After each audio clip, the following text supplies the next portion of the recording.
bem-vindos ao podcast do Instituto Ludwig Fomes Brasil. Meu nome é Bruno Garchagen.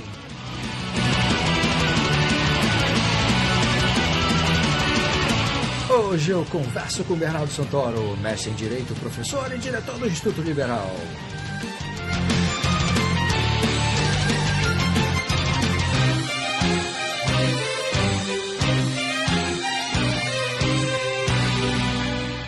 Seja muito bem-vindo, Bernardo. É um prazer estar aqui. Bernardo, você na semana passada defendeu a sua dissertação de mestrado na área de Teoria e Filosofia do Direito, chamada Libertarianismo, Epistemologia, Ética e Direito, que é uma tentativa acadêmica de apresentar de forma sistematizada, segundo você mesmo no resumo da sua dissertação, apresentar de forma sistematizada o pensamento filosófico político libertário, as suas correntes no campo da epistemologia, da ética do direito e da economia. Considerando as limitações, inclusive de número de páginas de uma dissertação de mestrado, qual foi o critério que você utilizou para escolher e investigar o que havia de mais relevante nessas correntes do pensamento libertário? Bem, o critério foi realmente bem particular meu, assim, dentro de todas as discussões que eu já li a respeito do pensamento libertário, tanto aqui no Brasil quanto no exterior, eu fiz uma listagem do que eu entendi que seriam as correntes mais importantes e os autores mais relevantes que mais impactaram o pensamento libertário ao longo da história e na construção dessa filosofia, que é uma filosofia até certo ponto homogênea, comparado a outras filosofias políticas, mas que também tem um quê de heterogeneidade, que foi o que eu tentei explorar nessa dissertação. Tá, então você podia falar um pouco sobre tanto essa parte comum das correntes e essa homogeneidade que você mencionou agora?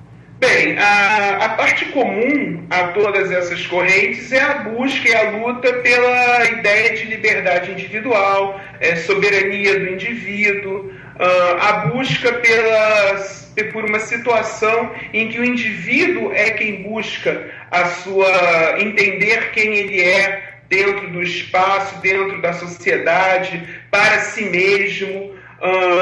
E que tem realmente o foco, o que traz em comum todas essas correntes, sem dúvida, é a ideia de que o indivíduo ele deve ser livre e que a sociedade como um todo deve ser baseada no voluntarismo e não na coerção ou na violência. Você conseguiu identificar nesse seu estudo, Bernardo, além desses elementos que você mencionou, uma estrutura teórica substantiva que fosse capaz de fundamentar tanto a epistemologia, quanto a ética, quanto o direito e a economia, que são as dimensões que você investigou na sua dissertação? Olha, eu não consegui realmente pegar um elemento em comum, salvo esses que eu falei, mas alguma coisa que caracterizasse o libertarianismo de maneira absolutamente indiscutível. Você tem realmente uma espécie de, de área de escape em que você tem discussões acerca da liberdade do indivíduo, até onde ela vai, qual é o seu fundamento teórico, qual é a sua finalidade prática. Então você tem realmente, dentro dessas várias correntes, uma série de visões distintas acerca do papel da teoria do conhecimento, do papel da ética, do papel da economia, do papel do direito, mas sempre dentro dessa ideia mais ou menos homogênea de que a ideia realmente da vida do ser humano é uma vida em que esse ser humano é um fim em si mesmo, e esse ser humano, como fim em si mesmo, está inserido numa sociedade para se descobrir, para descobrir quem ele é, para descobrir o que ele quer fazer com isso, e a partir dessa perspectiva buscarmos construir uma epistemologia, uma ética, um sistema legal, um sistema econômico que valorizasse o homem como um fim em si mesmo, um homem soberano e um homem que deve pautar a sua conduta no voluntarismo e não na coerção. Tá, como você mesmo falou, como existem algumas correntes dentro desse pensamento libertário, na hora de você construir teoricamente alguma teoria ou alguma concepção a respeito desses temas que você mencionou, é preciso necessariamente se vincular a alguma dessas correntes, ou você acha que é possível combinar algumas características, alguns elementos, melhor dizendo, dessas correntes, sem que isso resulte em contradições internas? Essa é uma boa pergunta. Primeiro, a primeira coisa que eu tenho que esclarecer é o seguinte: como projeto acadêmico que é, uma das coisas que sempre me foi ensinado na faculdade, no mestrado especificamente, na parte de projeto científico, é a ideia de que você tem que, ao longo do trabalho, expor os autores. Você, como pessoa, dentro do mestrado, como pensador, o seu papel dentro desse trabalho é na conclusão, né? Você tem que estar explicando, olha, você quer falar sobre epistemologia libertária? Fale sobre todos os autores libertários, analise esses autores, mas só dê a sua contribuição acerca daquilo, a sua visão, a sua crítica na conclusão. No mestrado, o espaço do mestrando é a conclusão. O desenvolvimento do trabalho, ele é um momento em que você mostra, em que você explora o pensamento de cada autor e mostra para quem está lendo esse trabalho qual é o pensamento de cada autor. Essa é a primeira questão. Então, assim, nem é de bom tom, já que a minha proposta era justamente fazer uma sistematização do pensamento libertário como um todo, eu já ficar de cara criticando cada autor. Não, esse autor está errado por isso, esse autor está errado por aquilo, ou esse autor se contrapõe àquele autor por esse motivo. Tudo isso eu joguei para a conclusão, né? O que realmente eu tentei fazer foi expor a visão de cada autor dentro de cada capítulo na sua visão específica. Com isso posto, na conclusão, aí já respondendo diretamente a sua pergunta, eu tentei mostrar que, seguindo até de certa forma uma linha bem próxima da que Randy Barnett defende, que você pode realmente ter uma visão plural do libertarianismo e defendendo a visão de que tanto, por exemplo, a ética deontológica quanto a ética utilitária, e isso é uma coisa que tem que ser falada, né? As pessoas às vezes pensam, o utilitarismo, a diferença entre libertarianismo ético e utilitário. Não, o utilitarismo é um tipo de ética também. Mas dentro de todas essas correntes éticas, que é a deontológica, a dialogal-argumentativa do Hoppe, o utilitarismo do Mill, que aí acaba desaguando no Friedman, todas essas visões, de certa forma, elas acabam servindo de alguma forma como um chancelador, como um aprovador de toda a teoria, né? Eu não creio que, na verdade, haja uma divergência ou uma contraposição entre essas teorias. Eu acho que elas, na verdade, acabam formando um conjunto completo, né? Você acaba tendo vários argumentos distintos, de naturezas éticas diferentes, que chegam na mesma conclusão. Isso só fortalece o pensamento libertário, ao invés de enfraquecê-lo. Tá. E você não identificou posições inconciliáveis que, eventualmente, quer dizer, você tem autores que têm posições, caminhos teóricos inconciliáveis que às vezes até chegam à mesma conclusão. Você conseguiu identificar esses elementos ou você não tratou disso? Não, com certeza. Por exemplo, na epistemologia, quando a gente fala do anarquismo epistemológico do Feyerabend, em comparação com a praxeologia extremamente rígida e ultralógica de von Mises, você vê que realmente são estruturas que aparentemente são contraditórias e que você não tem como conciliar de maneira alguma uma teoria do conhecimento nesse sentido. Mas eu lembro, por exemplo, que Feyerabend ele argumenta que todos os métodos epistemológicos são válidos e que, na verdade, o uso desses instrumentos epistemológicos para se tentar chegar à verdade é algo muito bom, essa pluralidade é muito boa. Então, assim, embora você tenha uma aparente contradição, como a finalidade de todas essas teorias do conhecimento podem vir a gerar um sistema ético, ou uma descoberta da verdade libertária, no final das contas, elas acabam apenas sendo complementares e não divergentes. Por mais que elas sejam divergentes em si, na categoria em que elas tentam trabalhar, no caso, por exemplo, epistemologia. Certo. Além da teoria anarquista do Feyerabend, você usou o falsificacionismo do Popper e o individualismo metodológico do Weber, né? Foram as três correntes epistemológicas que você conectou para tentar explicar o pensamento libertário.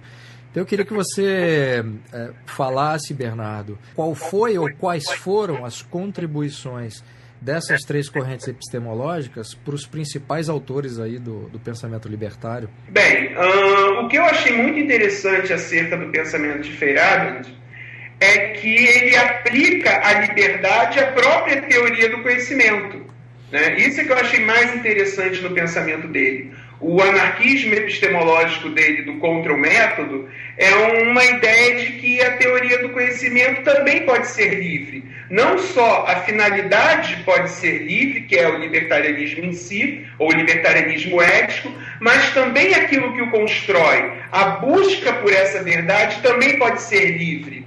Isso eu achei muito interessante, é fantástico esse insight do Feyerabend.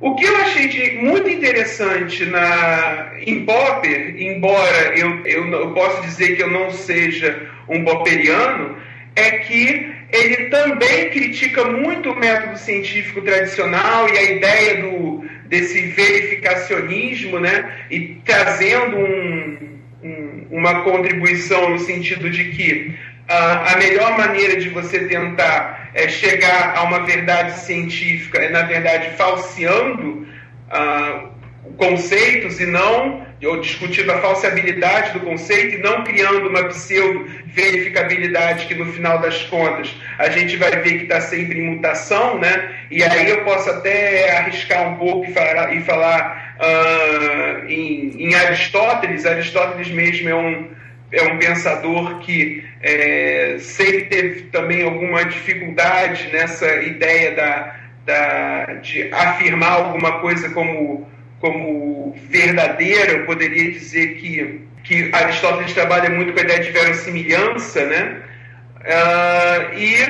E assim, eu acho que Popper ele traz uma crítica muito forte contra o método científico tradicional, e isso eu achei importante ser dito. E a própria ideia de Popper desse medo saudável, dele afirmar uma coisa como verdadeira, né? Esse ceticismo popperiano é uma coisa que pro liberal e pro libertário é uma coisa que é importante, coisa que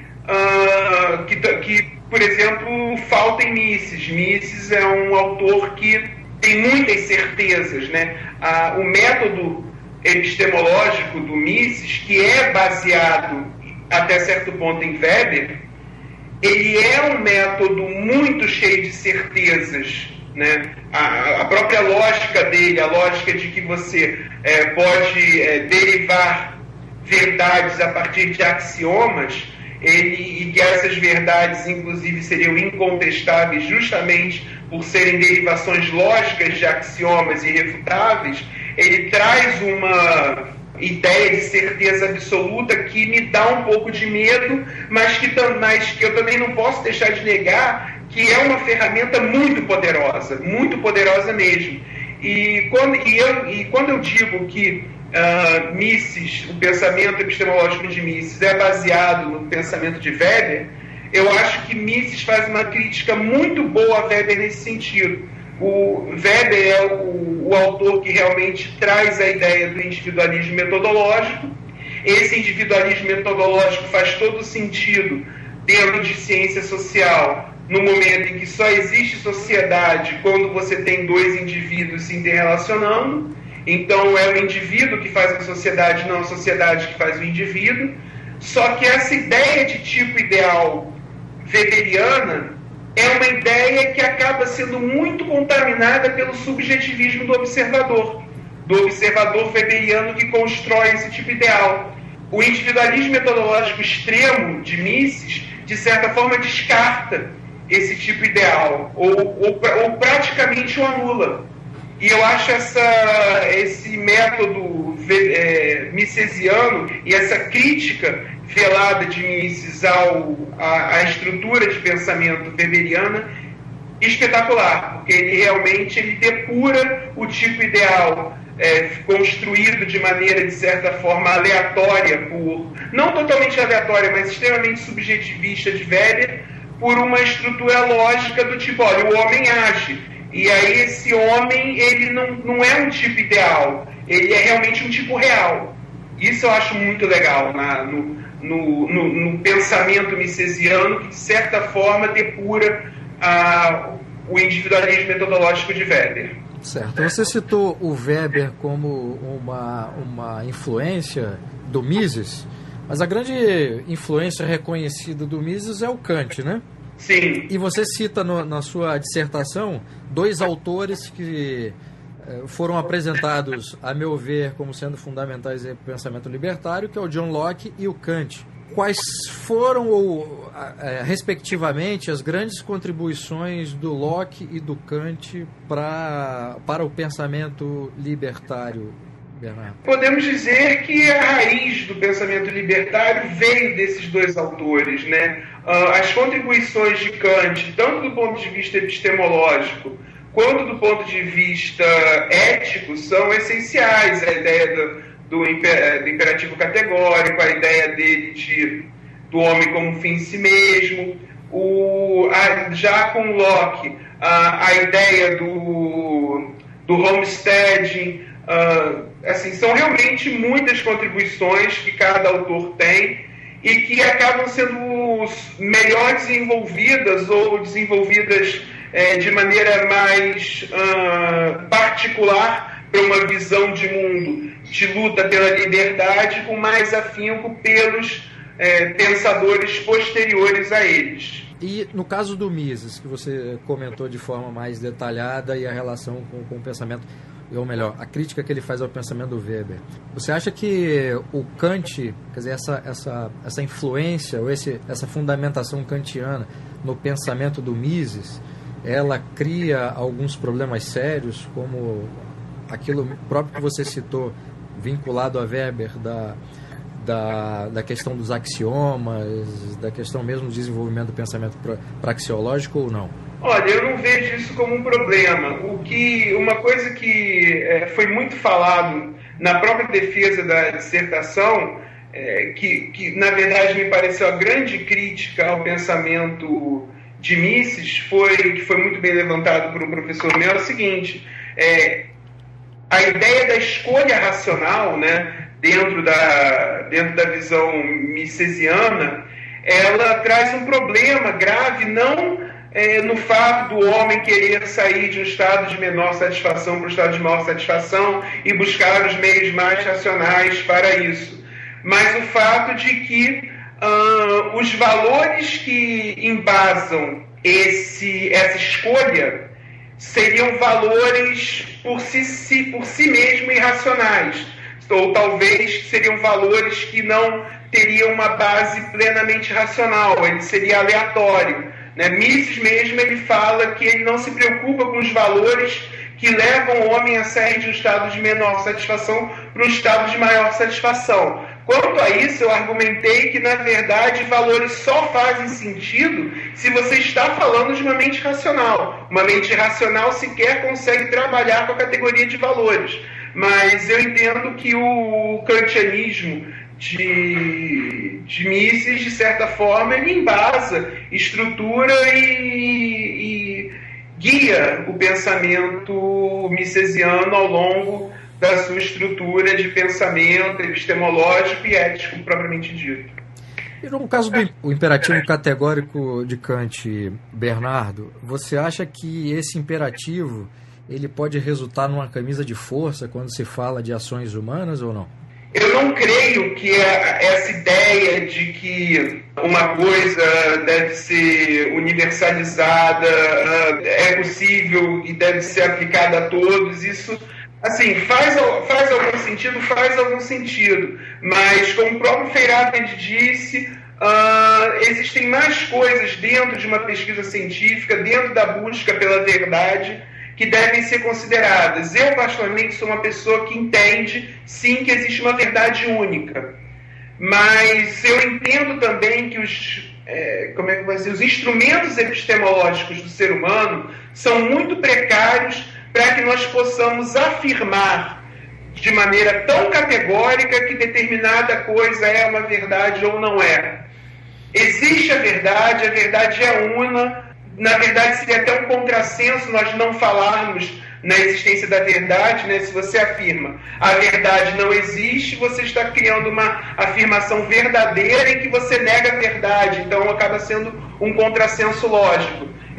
Por conta disso, eu acredito numa verdade una, numa verdade universal, só que eu não acredito que o ser humano ele consiga com tanta certeza descobrir essa verdade. Nós estamos sempre tocando essa verdade una, universal, que não consegue, que realmente existe. Mas nossos meios epistemológicos são muito precários para que nós possamos fazer certas afirmações verdadeiras. Você está sempre beirando, tomando, goles dessa verdade, mas essa verdade una ela é muito difícil de ser captada. O ser humano, dentro da sua precariedade epistemológica, ele está sempre bordeando, está sempre pegando pedaços dela aqui e acolá, mas sem conseguir ver a verdade una como um todo. Você iniciou a sua resposta dizendo que você acredita numa verdade única ou universal, não me lembro qual foi o termo que você usou. Sim. Única, foi isso?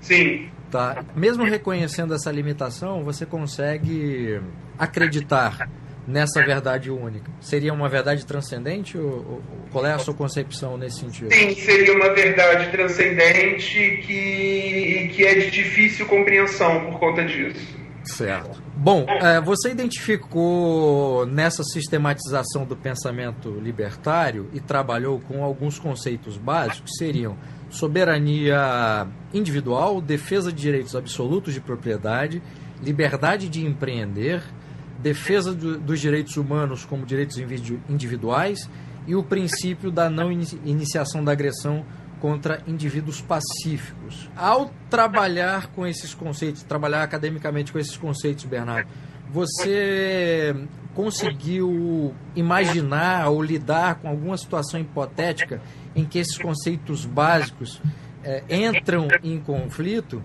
e se há uma solução teórica libertária que se pode utilizar como padrão ou não? Olha, na verdade eu entendo que todos esses conceitos eles são complementares, eles são faces de uma mesma verdade, que nós estamos tentando sempre bordear e estamos sempre tentando descobrir. Então, na verdade, são conceitos complementares e especialmente se vistos e interpretados à luz uns dos outros. Certo. Você acha que para que eles nunca entrem em conflito, ou eventualmente entrem em conflito, eles têm que ser necessariamente interpretados à luz uns dos outros, é isso? Essa é a solução teórica? A soberania do indivíduo, por exemplo, ela está sendo complementada pela não iniciação da agressão, e assim a gente vai bordeando a verdade e a partir dessa construção de vários elementos, nós chegamos a essa ideia da filosofia libertária de busca do indivíduo pelo entendimento de si próprio. Mas essas concepções, eventualmente, elas podem entrar em conflito, né? Se imaginar situações hipotéticas. Elas podem entrar em conflito se forem entendidas de maneira conflituosa. na verdade, aí a gente teria que entrar um pouco na discussão de filosofia da linguagem, que não é algo que eu trabalhei muito a fundo na minha dissertação. Mas essas ideias vistas a partir de uma perspectiva libertária, elas se complementam. Certo. Bom, um dos capítulos da sua dissertação é sobre o direito libertário. Então eu queria te perguntar e pedir que você explicasse para os nossos ouvintes, Bernardo, o que vem a ser o direito libertário? Essa é uma questão que é muito discutida dentro do próprio juslibertarianismo. Na verdade, o que nós temos hoje, do ponto de vista de fontes do direito, duas correntes absolutamente distintas. Uma corrente monocêntrica e uma corrente policêntrica. A corrente monocêntrica entende que existe a necessidade de um Estado, vamos dizer assim, de uma construção, de uma visão de direito única, de uma fonte única, que não necessariamente até poderia ser o Estado, porque quem legitimaria isso seria a população, mas que haveria necessidade de você ter pelo menos uma codificação única, elementar, e aí Rothbard até fala um pouco disso na Ética da Liberdade. Ele fala que existe a necessidade de uma codificação preliminar, mas ele não explica direito como é que seria feita essa codificação preliminar, se seria com todo mundo assinando tudo ao mesmo tempo ou não, se seria um Estado que colocaria aquilo a serviço das pessoas ou não, se seria imposto de maneira violenta de cima para baixo ou não. Então, assim, é uma coisa que fica muito em abstrato essa ideia do que seria esse ponto de partida monocêntrico essencial. E aí a gente até, de repente, busca a mão de um Kelsen da vida, né, que para fechar um sistema fala que precisa de uma norma hipotética fundamental. Mas, assim, o fato é que é muito difícil você conseguir falar que fonte monocêntrica original é essa. Mas tem uma forte corrente libertária que próprio Rothbard, como eu falo, está inserido nela, diz que tem que ter uma fonte monocêntrica inicial. E aí, a partir daí, você pode ter até uma discussão se você tem agências ou não que podem aperfeiçoar essa visão monocêntrica original. Mas tem que ter uma raiz monocêntrica. E essa raiz monocêntrica poderia até ser uma espécie de Estado, né? E aí você teria a corrente minarquista, falando que tem que ter um Estado mínimo, em que ele teria como função apenas legislação, função legislativa e função de segurança. E aí há uma discussão se esse Estado deveria ser sustentado por meio de um tributo ou por meio voluntário. E aí as pessoas, né, tenderiam a dizer que seria voluntário. Essa seria a estrutura monocêntrica, ou seja, um centro único de poder. E você tem também a teoria policêntrica, que são diferentes estruturas de poder, que se interrelacionam. No caso, cada ser humano seria, por conta da sua soberania individual, uma fonte de direito. A própria pessoa seria uma fonte de direito, e essas pessoas estariam em constante interrelação, e para poder aplicar o direito que essa pessoa entenda ser válida, acabaria tendo que contratar agências de segurança, agências de seguro, para que você comprasse legislações prontas, ou que essa agência de segurança criasse toda uma legislação própria, específica para você mesmo. E essa agência de segurança entraria em algum tipo de relação comercial com outras agências de segurança para assegurar os direitos que você quer para si. E aí você tem toda uma discussão em torno disso, sempre baseado na propriedade, não como direito, mas como fato. E aí, então, na verdade, direito de propriedade seria algo dado, e aí não construído. Mas, de qualquer forma, você tem duas correntes absolutamente distintas do que seriam as fontes de direito, uma monocêntrica e outra policêntrica, E aí depois você teria uma discussão não sobre as fontes do direito, mas sobre qual seria o direito libertário em si. Uma crítica muito interessante feita pelo próprio idealizador da legislação policêntrica, ou pelo menos o principal propagador dela, que é o David Friedman, no livro Engrenagem da Liberdade, ele fala sobre isso. Ele fala, olha, a legislação policêntrica é a legislação que melhor coaduna em matéria de fontes de direito com a ideia de soberania do indivíduo. Mas pode ser que, dentro dessas fontes de direito, baseadas nessa soberania individual, nesse policentrismo legal, poderia acabar, na prática, gerando um direito concreto pouco libertário, ou muito limitador de certas liberdades civis e econômicas, dentro de um determinado espaço territorial. E aí você tem uma discussão interessante, né? Até onde que está o libertarianismo? Nos meios ou nos fins? Né? Essa é uma preocupação do David Friedman, que ele argumenta que, na verdade, dentro de uma legislação policêntrica, por conta do mercado ser um processo dinâmico, em que ele está sempre renovando, está sempre mostrando, está sempre apresentando bens e serviços que melhor se adaptam às vontades das pessoas, haveria uma tendência, que não é uma certeza, de que, dentro de uma legislação policêntrica, haveria uma maior possibilidade do direito concreto ser mais livre do que restritivo. Um autor que você utiliza nesse capítulo específico é o Bruno Leone.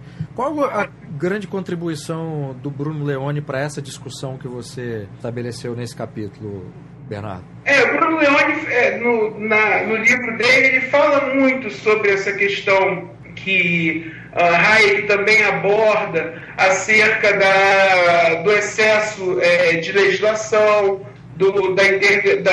da diferença de lei e legislação, da lei como sendo algo aplicável a todos, a legislação nem tanto, a ideia de que costumes costumam ser mais propícios a revelar uma liberdade individual do que a legislação propriamente dita. Então ele traz um embasamento muito interessante acerca dessa visão de lei como libertadora, lei como uma garantia de que dentro da sua propriedade privada, dentro da sua soberania individual, você vai poder fazer o que quiser sem que você venha a restringir a liberdade alheia e o direito de propriedade alheio. De que forma, Bernardo, esse direito libertário que você apresenta na sua dissertação colide com a corrente majoritária da teoria do direito hoje?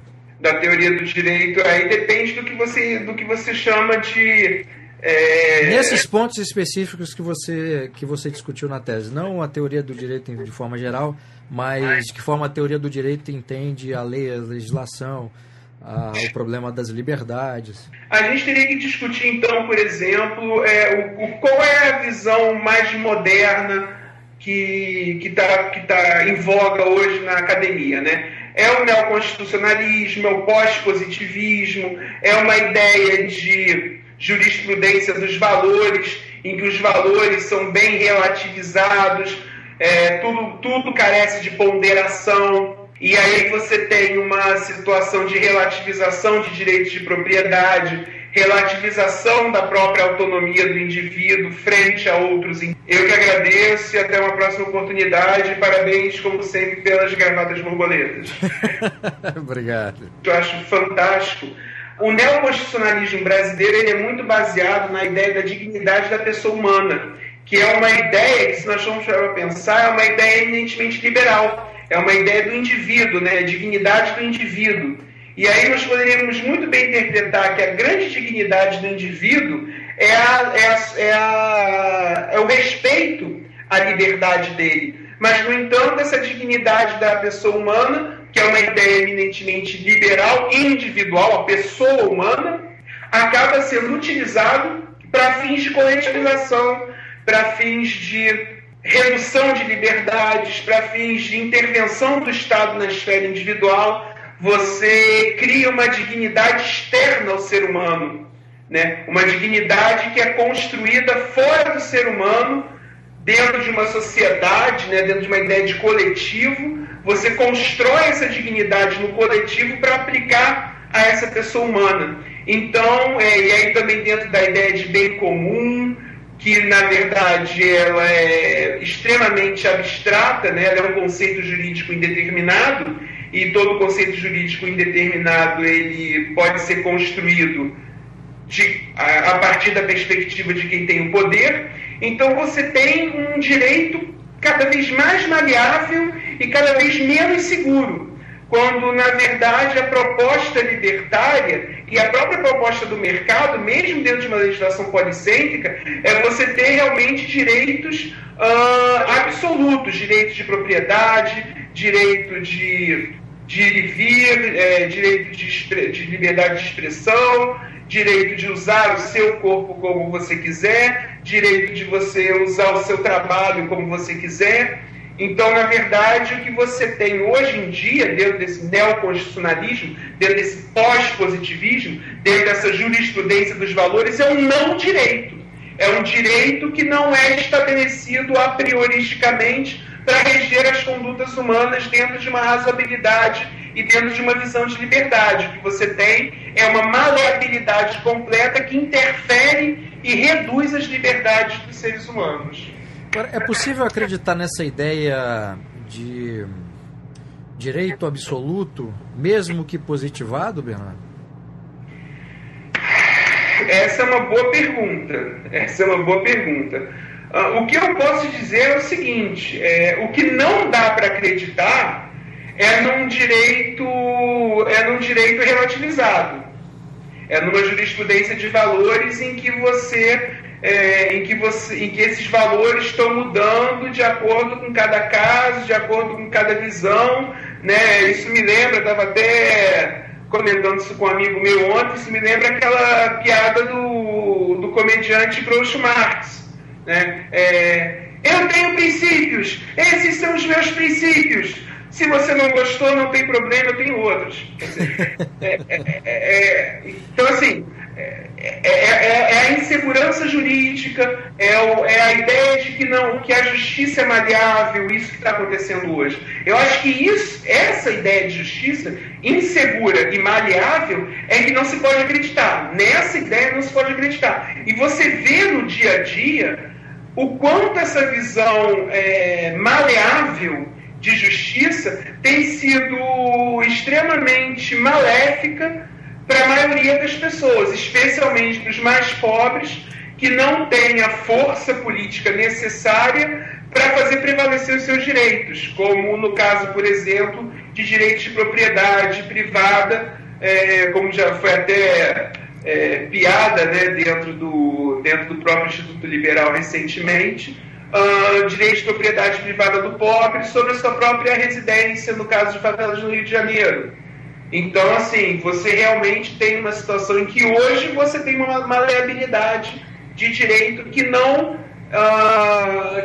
ajuda ninguém a não ser a pessoa que trabalha esse direito, quem tem o poder para dizer quais são os valores, né? E não se preocupe que se não estiver satisfeito, basta dar uma graninha que ele tem outros. Então, assim, esse é a grande questão. A estrutura atual é que não dá para se acreditar nela. Certo. Você afirma na conclusão da sua dissertação que, abro aspas, o libertarianismo é uma filosofia política que busca, em teoria, a maximização da liberdade do indivíduo, que, portanto, tem a liberdade como princípio legitimador da sua filosofia. E você mesmo admite, Bernardo, na sua conclusão, que essa visão maximizadora da liberdade, baseado na capacidade do homem de agir sem limites, é inviável para fins de um sistema político razoável, dado que dois seres humanos convivendo em sociedade jamais poderiam exercer na plenitude tal direito de liberdade sem que uma liberdade se contraponha à outra. Fecho aspas. Como é possível resolver esse impasse, Bernardo, utilizando a política que carrega o poder em sua estrutura para se viver em sociedade de acordo com o pensamento libertário? Bem, A primeira coisa que eu devo esclarecer a respeito disso, né, é o seguinte, eu falo isso na própria conclusão também. A liberdade ele não pode ser vista ou confundida com poder. Liberdade e poder são coisas absolutamente distintas. Quem faz essa confusão com muita clareza, até engraçado falar isso, né, confusão com clareza, é Thomas Hobbes no Leviatã. Ele fala que ele faz essa confusão de liberdade com poder nesses termos que você apresentou. Liberdade, ela é uma visão, ela é uma questão política. Ela não é uma questão fática, porque liberdade fática, como a gente está discutindo aqui, não é liberdade, é poder. É o poder de você fazer alguma coisa sem limites, dentro de um espaço físico. Isso é poder. O que eu estou trabalhando é a ideia de liberdade como um fator, como uma premissa política. A premissa política da liberdade que legitima a visão libertária de mundo, que também é uma filosofia política, como eu estou dizendo, ela é baseada em direitos de propriedade do ser humano sobre si mesmo e sobre a mistura do trabalho do corpo do ser humano com a natureza. Ou então, numa situação posterior, da compra daquele espaço por quem anteriormente tenha misturado o trabalho dele com a natureza e assim sucessivamente. Então, na verdade, assim, a gente tem que delimitar qual é essa ideia de liberdade.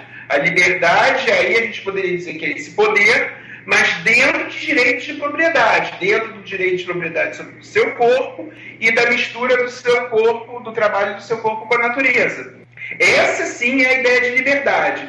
E dentro dessa ideia de liberdade política, você pode estar estruturando um sistema legal, um sistema jurídico, e aí tanto a partir de uma perspectiva monocêntrica, como a partir de uma perspectiva policêntrica. Essa concepção de liberdade funciona num sistema político e jurídico diferente desse que você defende?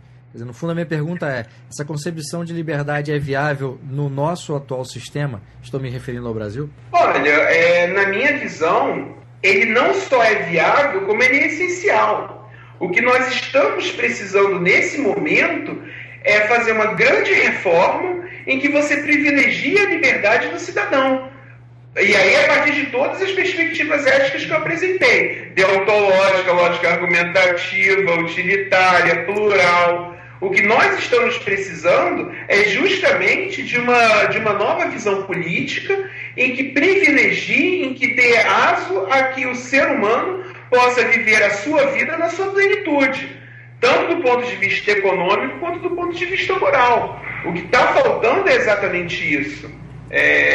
E o que é mais importante, também cortar a questão do privilégio. Porque um dos grandes problemas hoje é que esse sistema atual, além de retirar a liberdade de uma boa parcela da população, privilegia outras parcelas nos mais variados níveis socioeconômicos.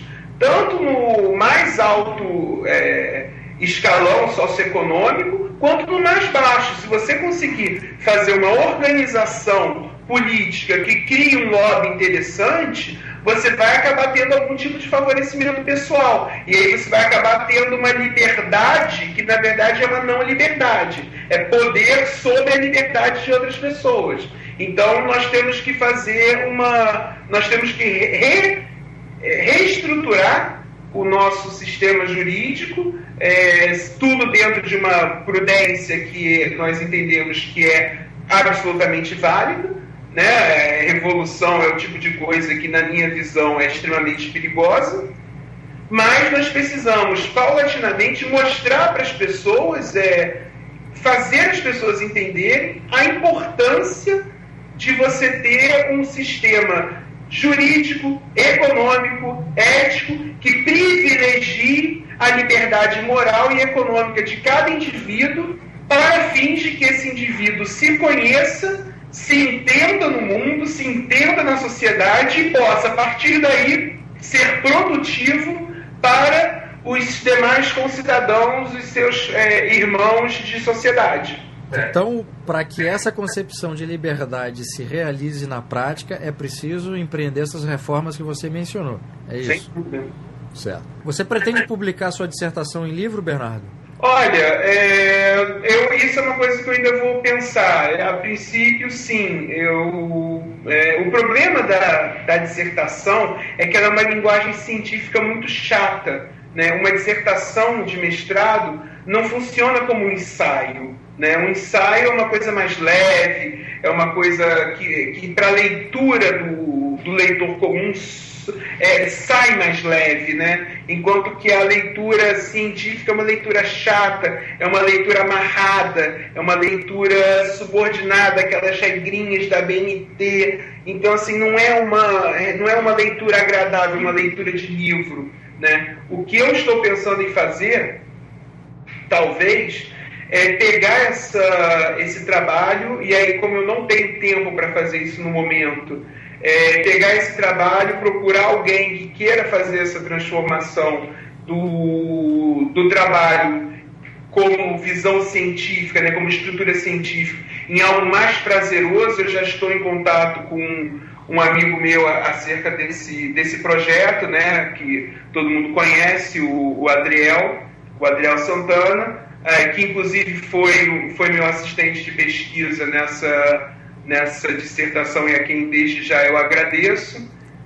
Não podia realmente deixar de citá-lo, e eu estou pensando em realmente entregar esse trabalho para ele, para que ele possa transformar essa estrutura extremamente científica e chata em algo palatável e comercial. Mas isso é algo que a gente está conversando ainda para fazer para o futuro. Eu sei que eu não tenho tempo para fazer isso agora. Isso é um fato. Com tanta coisa acontecendo, eu tenho outros projetos particulares, de assessoria. Então, realmente, nesse momento, eu não tenho tempo para fazer isso. Uma outra coisa que eu posso estar fazendo em breve é pegar capítulos dessa dissertação e estar transformando em artigo, né? Claro que aí aprofundando cada tema, e aí é uma coisa que eu vou pensar ainda, né? Pegar pedaços da dissertação, aprofundar e transformar isso em artigos, de repente, quem sabe até para publicação na revista Mises, que é a grande revista acadêmica liberal e libertária do Brasil hoje. Bernardo, eu queria então que você falasse os projetos que você tem desenvolvido no Instituto Liberal, aqueles que estão em andamento e aqueles que estão prestes a serem iniciados. O que nós temos feito aqui no IEL atualmente? O projeto que tem sido mais bem sucedido atualmente é o projeto de inserção das ideias liberais libertárias nas redações de jornais do interior do Brasil. Nós atingimos hoje mais de 120 redações de jornais do Brasil todo. Os autores que escrevem no blog do Instituto Liberal acabam tendo seus textos reproduzidos em mais de uma centena de jornais do interior do Brasil. Então a gente está, de certa forma, jogando essa ideia, interiorizando essa ideia no Brasil. Nós temos atualmente também um programa de TV aqui no Rio de Janeiro, né, a Luta Liberal, que passa toda quarta-feira, de meio-dia a meia, na TVC, a TV comunitária do Rio de Janeiro, que vai virar agora uma TV aberta, ela não vai ser mais fechada para os assinantes da NET, mas também aberta. Vai ser o HF, ainda não sei exatamente qual canal, mas isso vai ser noticiado no site do IEL, com certeza. Nós temos a reformulação do nosso blog, do nosso site, que recebe uma quantidade de milhares de acessos por mês, e que, de certa forma, faz essa sinergia entre todos os nossos projetos. Você vê os programas de TV no site, o blog, artigos. Nós temos os nossos livros antigos, que são reeditados pela Vide Editora e pelo Instituto Mises Brasil. Nós vamos começar agora com uma parceria com uma editora grande. Isso aí é segredo ainda, mas, quer dizer, quem é essa editora grande? A gente ainda está em segredo, já está fechado, mas nós estamos em parceria com uma grande editora para relançar outros clássicos do liberalismo, do libertarianismo. Aguardem notícias em breve a respeito disso. Nós temos uma excelente parceria com o EPL para divulgação de eventos e de ideias liberais em todo o Estado, grupos de pesquisa. Nós estamos fazendo também um trabalho muito interessante nas universidades. Nós temos uma parceria com o IBMEC para criação de eventos. Nós já fizemos vários eventos interessantes esse ano no IBMEC, bastante grande parceria com o EPL, e além disso tem o blog do presidente do Instituto, Rodrigo Constantino, na Veja, que tem mais de 3 milhões de acessos mensais, né? Só é possível esse trabalho do Rodrigo na Veja por conta da estrutura que o IEL dá a ele, né? Então, de certa forma, isso está dentro da nossa estrutura.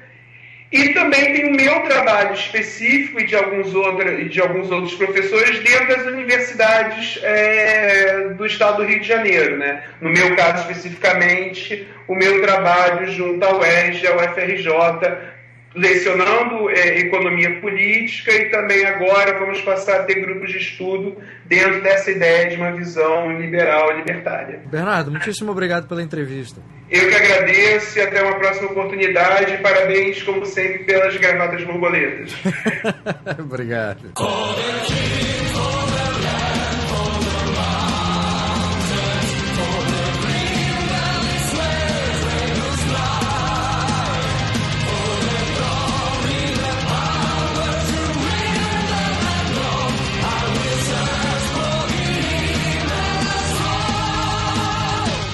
Foi o podcast do Instituto Ludwig Fomes Brasil. Meu nome é Bruno Garchagin.